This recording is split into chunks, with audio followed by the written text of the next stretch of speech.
کارنامہ تو مصطفیٰ کا ہے کہ فرمایا جو ابو سفیان کے گھر میں پناہ لے لے گا میں اسے معاف کر دوں گا۔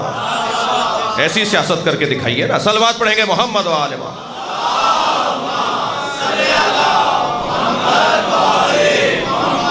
اگر خفا ہو گئے تب بھی اور اگر خوش ہوئے تب بھی بلند صلوات پڑھیں۔ اللہم صلی علی محمد و آل محمد۔ توجہ کر لیا آپ نے؟ نیاز بھی بھرپور ہونی چاہیے۔ اب جملہ واضح ہوا ہوگا، یعنی وہ جو تبرک بنا رہے ہیں، وہ جو سبیل کھلا رہے ہیں، وہ جو سبیل پلا رہے ہیں، وہ جو تبرک کھلا رہے ہیں، وہ بھرپور ہونے۔ ہر سال اگر 5 دے کے کرتے تھے آپ، کوشش کریں اس دفعہ 10 ہونی چاہیے۔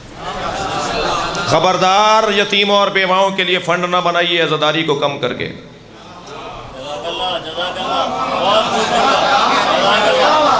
کہ جی آپ اتنی نیاز نظر کرتے ہیں، آپ کے محلے میں 4 یتیم رہتے ہیں، آپ کے محلے میں 5 بیوائیں رہتی ہیں، ان کے لیے آپ راشن پانی پہنچا دیجئے یا نیاز ذرا کم کر دیجئے۔ خبردار، میں خود فلاحی ادارے چلا رہا ہوں، مجھے تو بعض اوقات یاد بھی نہیں ہوتا کہ 22 ادارے ہیں یا 21 ادارے ہیں۔ الحمدللہ پورے پاکستان میں فلاحی ادارے چلا رہا ہوں۔ مجھ جیسے لوگ تو چندے مانگتے ہیں،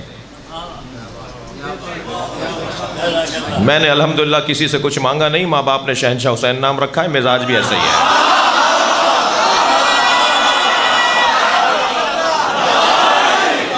بغیر مانگے سب کچھ ہوا ہے۔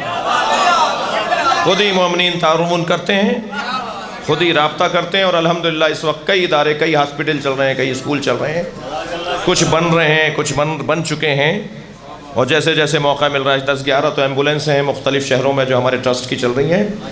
تو مجھ جیسے لوگ تو کہتے ہیں نا جی ہمیں دے دیجئے، یہاں کم کر دیجئے، مگر میں کہہ رہا ہوں نہیں، خبردار ایسا نہ کیجئے گا۔ ہمارا ہر کام زیر سایہ عزاداری حسین ہے۔ ہمارے سارے کاموں کو مضبوطی ملتی ہے جب عزاداری مضبوط ہوتی ہے۔ خبردار امام حسین کی نیاز کم کر کے یتیموں اور بیواؤں کے لیے کوئی فنڈ نہ بنائیے گا۔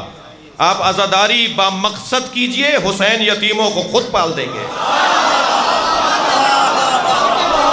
صلوات پڑھیں گے محمد و آل محمد۔